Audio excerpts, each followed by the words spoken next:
Unexpected high temperatures greened the grass, sprouted flowers, and brought people outside earlier this spring.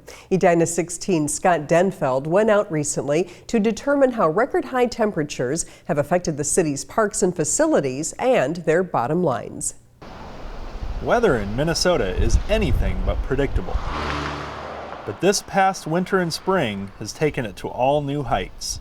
This winter, we were extremely busy because we had no snow on the ground. And the effect of this year's unusually warm weather on Edina's parks and facilities is as significant as it is varied. Over winter break, we broke records every day. I would say March is kind of when we've slowed down a little bit.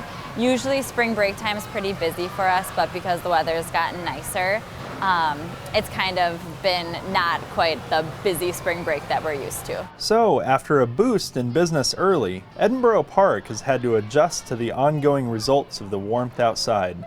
Staff have been leaving early if it's pretty quiet. Meanwhile, over at Braemar Golf Course, longtime head pro Joe Grupner has seen a spring unlike anything experienced in all his time at the golf course.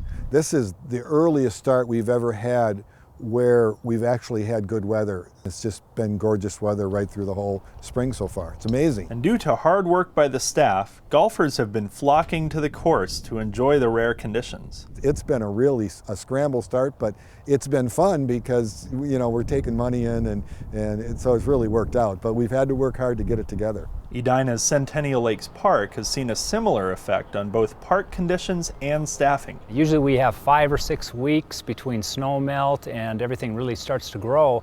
And this year it seemed like it happened in about a week to 10 days, and it's been really tough to keep up on. And because they rely heavily on seasonal staff comprised primarily of students, they've found themselves short-handed while waiting for school to end. It's a little difficult now because the summer staff is all starting in May still, so we've got a little time between now and then, so there's a lot of work to be done, but very few people.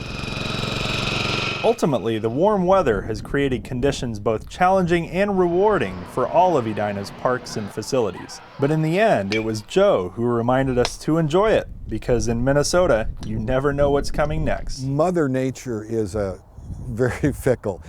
As good a start as this is, you just never know. This isn't necessarily says what summer's going to be. It's just we're getting it now, and we're happy we're getting it now, but the future is not ours. We're just taking what we have.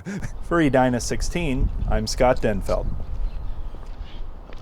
Though some of the city's parks and attractions opened early this year, the Edina Aquatic Center is still scheduled to open June 9th.